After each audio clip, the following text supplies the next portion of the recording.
Buenos días, Gran Canaria, bienvenida a los desayunos de Canal 13 Digital. Les recordamos que nos pueden escuchar a través de la radio, su radio, la 94.8 de la frecuencia modulada y, como no, también a través de internet, www.canal13digital.com. Hoy vamos a hablar de salud, atención primaria, y para ello tenemos a la doctora Catalina Cárdenas, doctora de atención primaria en el Centro de Salud de Arguineguín. Buenos días, doctora. Muy buenos días. Bienvenida.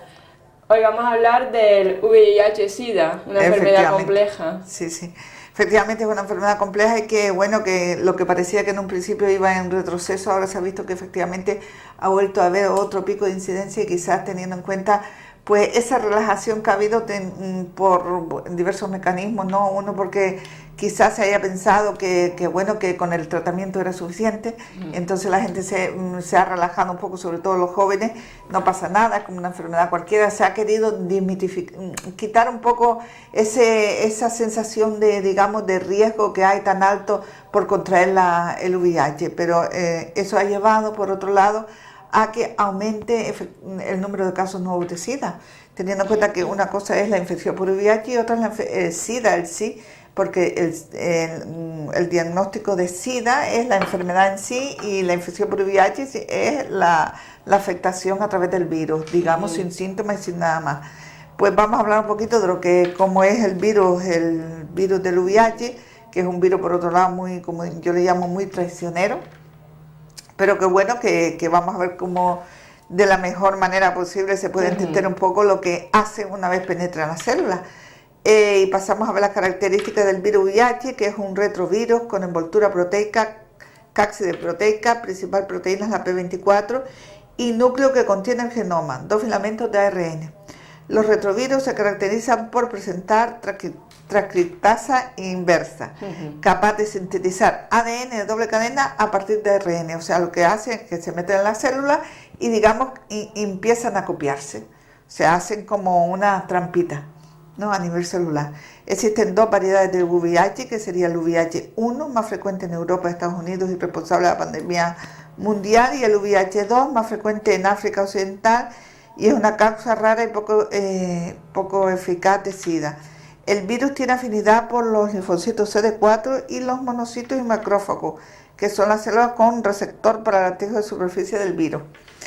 El virus entra por endocitosis, digamos que la célula lo capta en el interior de la célula, que integra su ARN con el ADN celular por transcriptasa, y es lo que se llama provirus. La célula se convierte en un virus, la célula que parasita. El virus permanece latente, pudiéndose activar en cualquier momento, llevando a la muerte celular por diversos mecanismos. Las consecuencias de la infección en los linfocitos CD4 pues son la linfopenia de CD4, que origina infecciones oportunistas. Es muy importante estar, digamos, sobre todo quizá en la población general, pero en aquella población de más riesgo, pues estar atentos ante ciertas infecciones que no aparecen de forma habitual y que sí aparecen las personas que tienen VIH. Lo que decía antes, la linfopenia de CD4, que origina infecciones oportunistas, cuando es inferior a 200 microgramos por decilitro. Aumento relativo a los linfocitos CD8, disminución del cociente CD4-CD8. Anergia cutánea, depresión de las funciones de los linfocitos T y B, la pérdida de regulación de linfocitos B origina una hipergammaglobulinemia policlonal que favorece las infecciones bacterianas. Por tanto, siempre y cuando nosotros veamos en personas, pues personas que digamos que de alguna manera estén en relación a prácticas de riesgo, no personas de riesgo ni personas de riesgo, sí hay que estar pendientes de estas, digamos, infecciones bacterianas oportunistas y practicarle, pues eso es la prueba del VIH, no hay que hacer nada más de entrada, digamos. Las consecuencias de la infección de los macrófagos son: los macrófagos se convierten en reservorios y transportadores de virus, disminución de la producción de IFN-alfa, disminución de la quimiotaxis, aumento de la producción de interleuquina 1, lo que origina cuadros febriles inexplicables, aumento de TNF-alfa que origina adelgazamiento. Y pasamos a la epidemiología. Existen 3 patrones epidemiológicos del SIDA. El patrón 1 aparece en África, Europa Occidental, Australia y Oceanía. Aparece en aquellas personas adictas a droga vía parenteral, principal vía actualmente, seguida de baja prevalencia en población general de de los países afectados. O sea, que este tipo de patrón es un patrón más de adictos a drogas vía parenteral.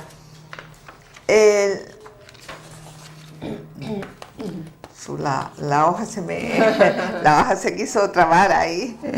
El patrón 2 sería el patrón que afecta al África subsahariana y Caribe, relaciones heterosexuales, alta prevalencia en población general de estos países. O sea que según los patrones y según los países y según el tipo de virus tenemos entonces la afectación. Vemos que el patrón 2 afecta efectivamente al África subsahariana, que tanto se ha hablado también de todo lo que ha conllevado, ¿no? Porque efectivamente en países donde no haya después el tratamiento adecuado, pues las muertes son más, aumentan en número, digamos, y también la transmisión, puesto que tampoco existen unas medidas preventivas adecuadas, porque es difícil, ¿no? Pues es difícil transmitir a las personas que una vez que están infectados o que el VIH ha salido positivo, pues ya tienen que tomar unas medidas adecuadas. Y el patrón 3, que digamos que aparece en el sudeste asiático, África mediterránea, las relaciones sexuales con personas de otras áreas suele ser la que lo produce, y es una epidemia en expansión. Todavía no hay buena información con respecto a este patrón. El patrón 3, digamos que sería el patrón pues de origen asiático, pues todos sabemos de qué país, sí, donde hay turismo sexual, digamos, de alguna manera. En el año 2008 se registraron 1.170 casos de SIDA, un 16,6% menos en varones y un 8,6% menos en mujeres, pero actualmente efectivamente se ha visto y que está aumentando el número de casos, sobre todo en aquellas personas jóvenes. Y eso se debe, pues efectivamente, como yo comentaba antes, que quizás le hemos quitado importancia a lo que es quizás para desmitificar un poco la gravedad, le hemos quitado importancia, y eso ha hecho que las medidas preventivas pues no se tomen. Quiero decir que toda persona debe tomar como medida preventiva en las relaciones sexuales, por ejemplo, el condón, el uso del condón. Y es verdad que hay gente que, bueno, o el condón o otro tipo de mecanismo barrera, pero el más eficaz es el condón. Y bueno, hay personas pues que no les gusta, no lo quieren utilizar, son personas, me refiero a varones, ¿no? La edad media de diagnóstico es de 41 años, el 7% de los casos notificados corresponden a hombres. La proporción de casos pediátricos es de 0,4%, que sería por la vía vertical. Las formas de transmisión son, eso, en aquellas personas adictas a droga vía parenteral, un 34,4% en hombres y un 23,4% en mujeres. En las relaciones heterosexuales, 34,9%, siendo la forma más frecuente de contacto en las mujeres, representando el 65,4% de todos los casos que se transmiten a las mujeres. O sea que no es a través de otra vía, sino es a través de la vía heterosexual. La vía heterosexual está aumentando, digamos, de forma exponencial. Hay gente que piensa que, bueno, y sobre todo a nivel de la población, se cree que es la enfermedad todavía de aquellos grupos que de alguna manera han estado marginados y estuvieron marginados en un principio, ¿no? Pero se ha visto que no. Que como vemos más adelante, o vamos a ver ahora, las relaciones homosexuales equivalen a un 20,3% de la afectación. La transmisión vertical, que es la transmisión efectivamente de la madre que posee SIDA a través de la vía placentaria, pues solo sería de un 0,4%. Como se observa, las relaciones sexuales globalmente representan el 55,2% de los nuevos casos de SIDA en España en el año 2008. Estamos hablando del año 2008 porque son las últimas estadísticas que existen como tal, pero como decía antes, efectivamente ahora va a haber otro cambio, digamos, otro pico de incidencia que va a aumentar el número de casos de VIH-Sida. Vamos a hablar un poquito también del papel del médico de atención primaria en la infección por VIH. Hay que tener en cuenta que nosotros, los médicos de atención primaria, siempre somos la puerta de entrada de todo lo que son el paciente cuando enferma por primera vez, ¿no? El paciente que tiene unas molestias, que tú no sabes, que bueno. Algunos acontecimientos acontecidos en los últimos años, como por ejemplo la creación de unidades de seguimiento hospitalario, complejidad del tratamiento antirretroviral, utilización de la carga viral, etcétera, han alejado al médico de atención primaria de la infección por el VIH, y se ha despreocupado de aspectos que debe ejercer un papel importante. El papel más importante en la prevención pues tiene que ser eso, pues la prevención y el diagnóstico precoz del VIH.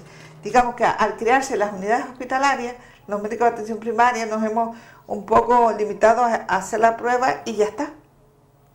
Y entonces eso yo creo que ha alejado un poco lo que es el médico del paciente con VIH-Sida.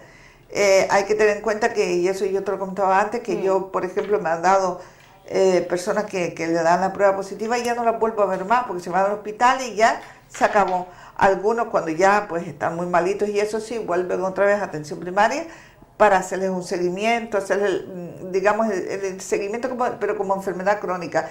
Pero mientras se les está dando la medicación como tal que se les da al hospital o mientras se les está haciendo la analítica, la carga viral y demás, nosotros no estamos al día de la situación. Y yo creo que sería muy importante ese vínculo hospital-atención primaria. Lo que pasa es que tal y como están las cosas actualmente, la situación y la sobrecarga, digamos, de tanto del hospital como de atención primaria, pues es una situación un poco utópica por ahora, ¿no? Pero yo pienso que va a volver a suceder. Desde atención primaria debemos realizar las siguientes tareas: atender a las personas que soliciten información sobre el tema de ayuda para resolver sus dudas.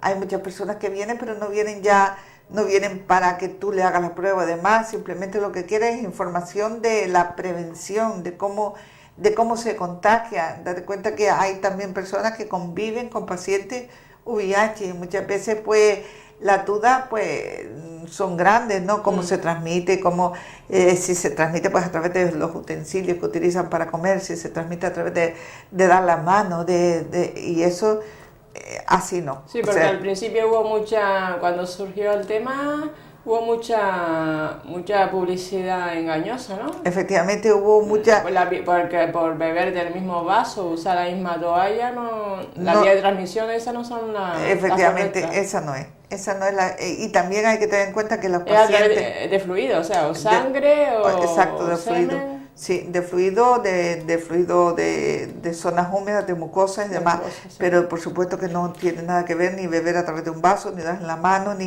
y lo peligroso aquí en los convivientes sería cuando por cualquier razón pues tienen que curar una herida y esa herida sangra, ¿no? Entonces siempre es recomendable, por supuesto, los familiares usar guantes en esos casos. Sí. Eso es muy importante porque eso sí que cuando, digamos, el enfermo ya llega a un estadio terminal, y que bueno, que afortunadamente últimamente son los menos, y hay que estarlo atendiendo, pues muchas veces son los familiares los que se encargan de hacer las curas, de llevar el cuidado diario, de pues la boca también cuidársela, y entonces siempre usar guantes, a ser posible doble guante para que no haya ninguna duda.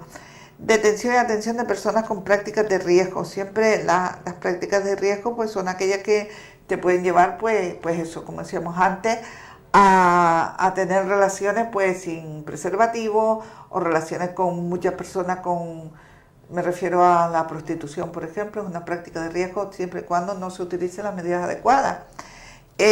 Atención a personas seronegativas, derivación de personas infectadas al hospital.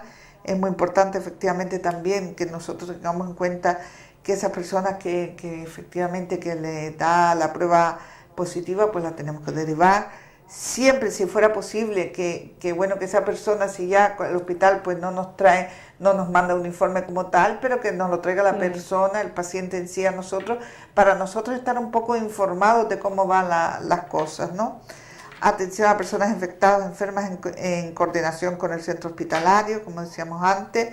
Atención y seguimiento de los pacientes que se niegan a realizar tratamiento antirretroviral. Para mí esta situación es una situación un poco complicada, porque yo, desde mi punto de vista, si tú te niegas, si tú tienes en tus manos un mecanismo que te va a disminuir la carga viral, que te va a hacer menos positivo, digamos, y te va a ayudar a que tu enfermedad mejore, si te niegas voluntariamente, voluntariamente, yo creo que es una responsabilidad para ti y también para la comunidad, porque tú vas a ser transmisor de una enfermedad que puede, digamos, volver hacia atrás, retrotraerse digamos, en la transmisión de ese germen. Entonces yo, por supuesto, no estoy de acuerdo con este punto. Yo creo que todo el mundo debe hacerse el tratamiento, y puesto que está a disposición, y más aquí que tenemos la suerte que lo pone la Seguridad Social, que son tratamientos muy caros, que hay personas en el mundo, como decíamos antes, en países africanos y subsaharianos y asiáticos, que no tienen esa posibilidad de hacerse el tratamiento porque no tienen economía para eso, o no la dedican a ese punto, ¿no?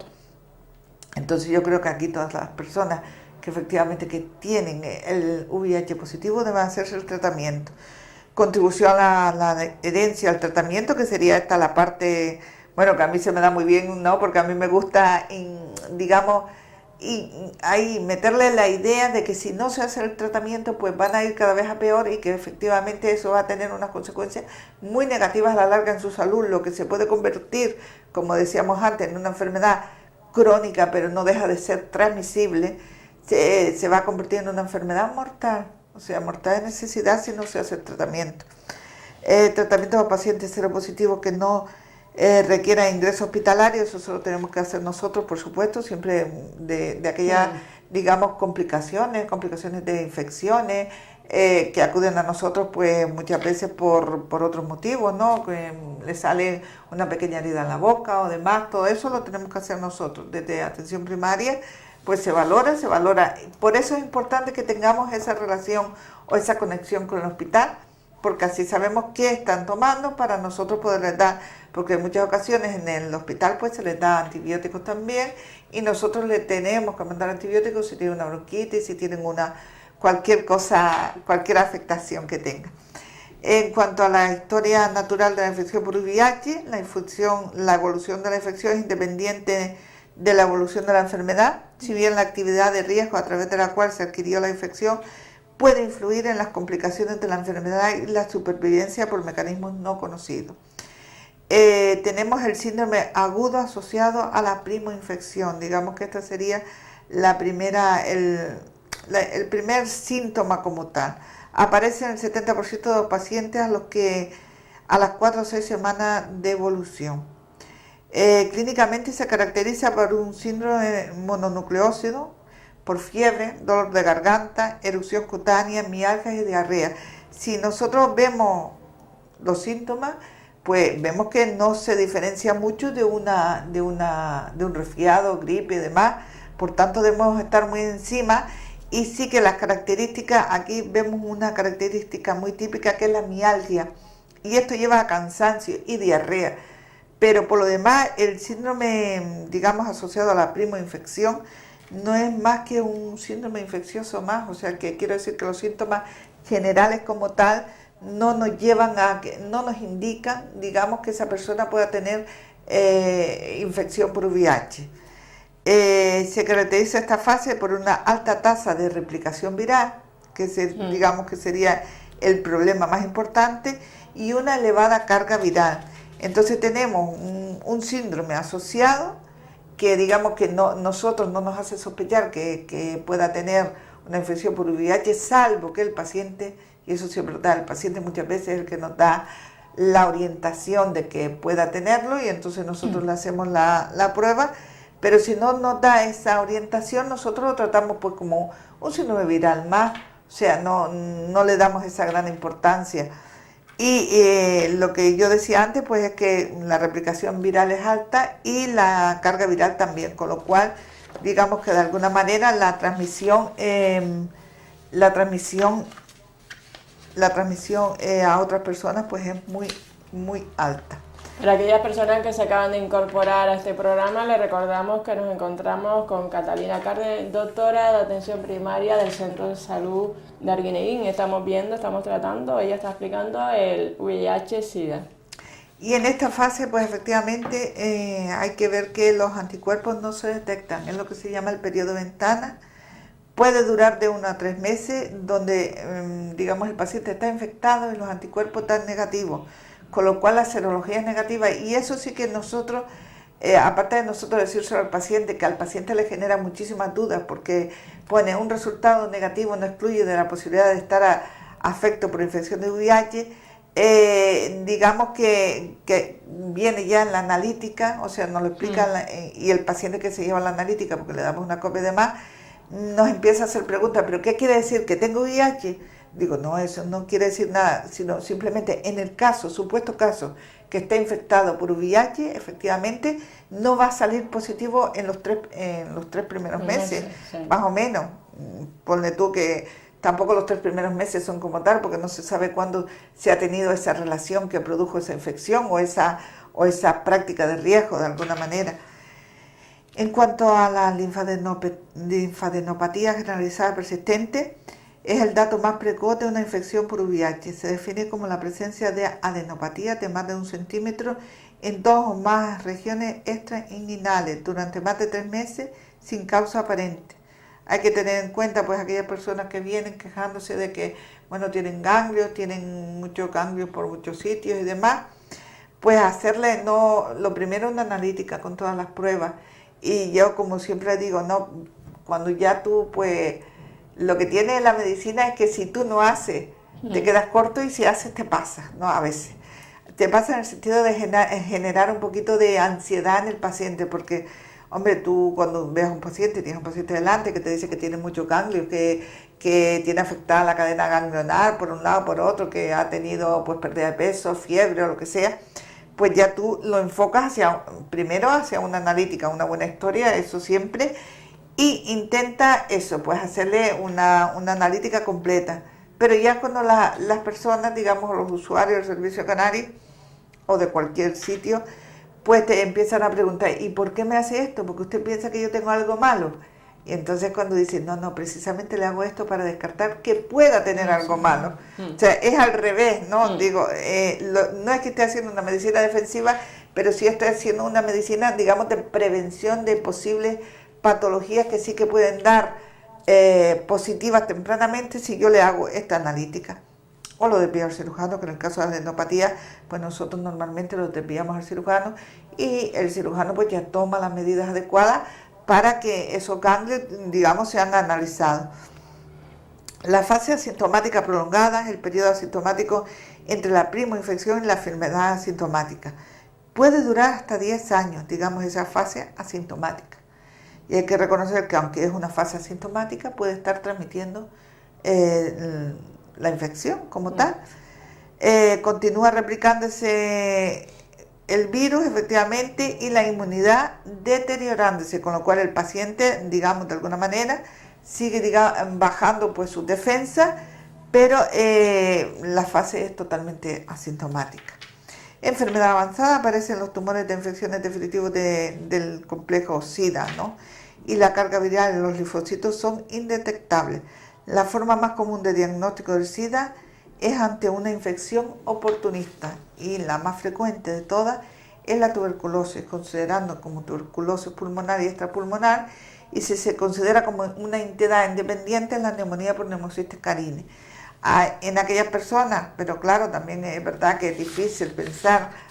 Yo normalmente a todas las personas que entran por consulta no voy sospechando ni imaginando que si tiene una bronquitis puede tener una tuberculosis, puede tener una neumonía, sino que ante la situación de gravedad de esa digamos, infección oportunista, entonces sí, también infecciones que no son, digamos, de gran gravedad, como puede ser una candidiasis oral, candidiasis vaginal y demás, pues yo suelo hacer el VIH.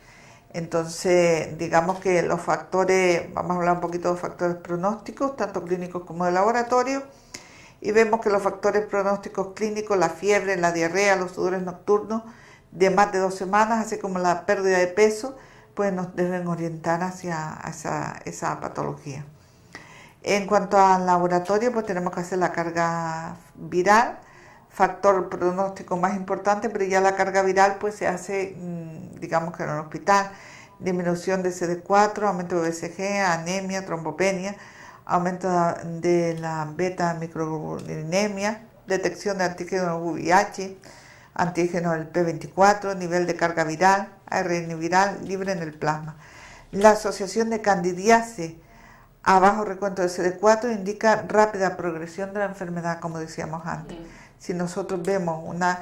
Yo recuerdo que hace tiempo, pues claro, la prueba del VIH prácticamente para hacerla tenías que pedir consentimiento al paciente y era muy difícil, no se hacía en los centros, digamos, cercanos al municipio, entonces pues era muy difícil y solo aquellas personas que presentaban, por ejemplo, pues eso, yo recuerdo a través de una candidiasis oral, solicité el VIH y efectivamente fue el diagnóstico, a pesar de que tenían prácticas de riesgo, pero no me lo decía, o sea, si una persona tiene una práctica de riesgo, práctica sexual me refiero en este caso, de riesgo y no me lo dice, pues yo, claro, tampoco yo no le voy a investigar o a, digamos, a meterme en su intimidad si esa persona puede que sí se le hace una pequeña pregunta para que no se sienta la persona incómoda, pero si lo quiere comentar lo comenta y si no, no lo comenta, o sea que no, yo pienso que ahí hay que hacer referencia a lo que es la responsabilidad del paciente como tal, si tanto hacia el médico,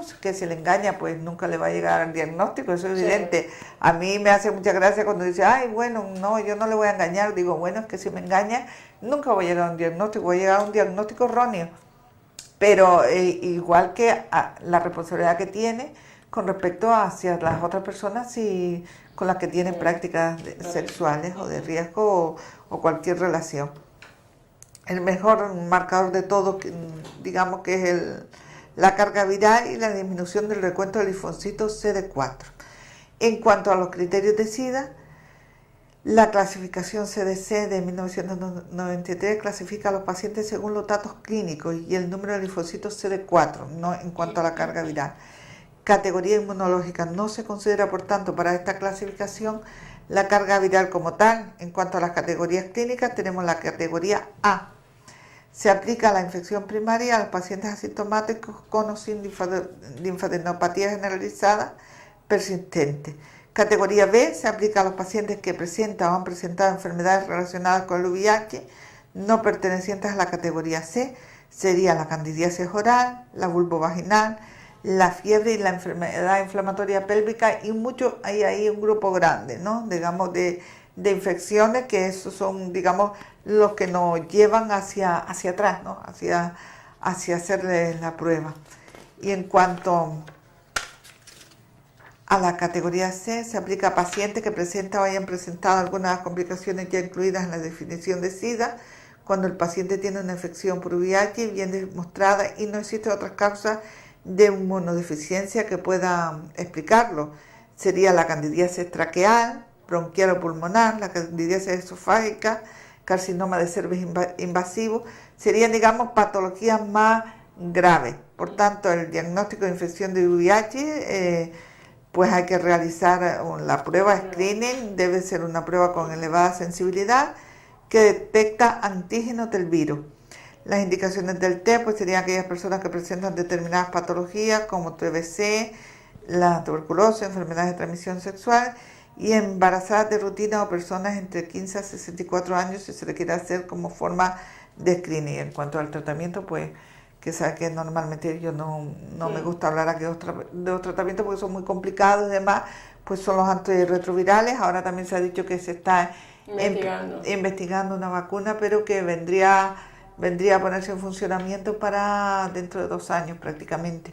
Entonces, pues esto sería en cuanto a la infección por VIH, SIDA, complejo SIDA. Y recordar también, doctora, que fue el día 1 de diciembre, ¿no? El día mundial en contra del SIDA, ¿no? Del SIDA. En contra de afectar. Y sobre todo eso, que se investigue, ¿no? Que haya más recursos para el tema de investigación. Efectivamente, yo creo que lo más importante en esta patología, bueno, se ha dicho muchas cosas, ¿no? Que eso yo no lo quise ni nombrar, ¿no? Que si fue un virus de laboratorio, que si se transmitió del mono al ser humano, que sí, pero yo creo que al final lo que tenemos es la enfermedad ahora o la posibilidad de poderla prevenir y eso es lo más importante. ¿Cómo vino? Yo creo que eso ya no es difícil, ¿no?